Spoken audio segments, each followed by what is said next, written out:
నమస్తే అండి అందరికీ. మనం బ్లౌజ్ కట్ చేసేటప్పుడు కొత్త మోడల్స్ మనం కట్ చేస్తూ ఉంటాం. డైరెక్ట్గా క్లాత్ మీద కాకుండా చూడండి, ఇలాగా ఒక షార్ట్ మీద వేసేసి మనం కట్ చేసుకుంటే మనకి ఇబ్బందిగా లేకుండా ఉంటుంది. ఆ తర్వాత ఏమైనా పొరపాటు జరిగినా కానీ మనం సెట్ చేసుకునే వీలుంటుందన్నమాట. ఇక్కడ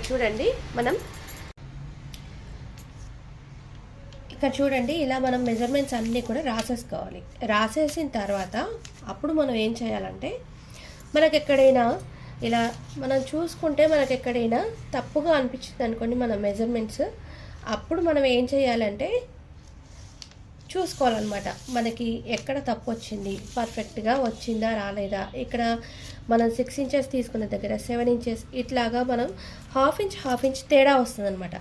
అప్పుడు ఏం చేస్తాం, మళ్ళీ క్లాత్ని అయితే మనము ఒకవేళ ఎక్కువ కట్ చేసుకుంటే మనకి కొంచెం ఇబ్బంది అవుతుంది కదా.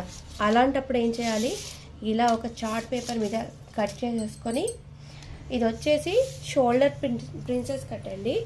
అయితే దీనికోసం అని చెప్పేసి మనము ఇలా కట్ చేసుకున్నాం అనుకోండి, అసలు ఎలాంటి ఇబ్బంది ఉండకుండా మనకి తొందరగా ఈజీగా అయిపోతుంది. ఆ తర్వాత ఈ చార్ట్ పేపర్ని మనం దాచిపెట్టుకున్నాం అనుకోండి, ఆ తర్వాత దానికి కూడా మనకి ఉపయోగపడుతుంది.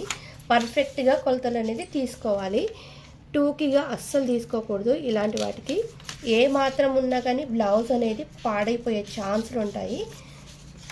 ఇక్కడ నాకు కిందికి జరగట్లేదు కత్తెర, చూడండి ఇట్లాగా మనం ఈ చార్ట్ని మనం తీసుకెళ్ళి బ్లౌజ్ మీద పెట్టేస్తే సరిపోతుంది.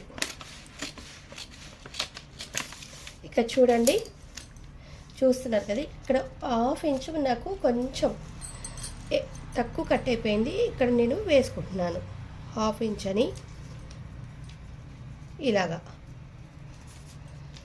ఇలాగా మనం మార్క్ చేసుకున్నాం అనుకోండి, రాసేసుకొని పెట్టుకుంటే మనకి ఈజీగా అర్థమైపోతుంది. కట్ చేసేటప్పుడు బ్లౌజ్ మీద వేసుకున్నప్పుడు ఇలా చిన్న కట్టింగ్ అయినా సరే మనకు తేడా వస్తుంది బ్లౌజ్. అందుకని చెప్పేసి మనం ఇలా అయితే కట్ చేసుకుంటున్నాం. ఆ తర్వాత ఇక్కడ కూడా మనము ఒక హాఫ్ ఇంచ్ వరకు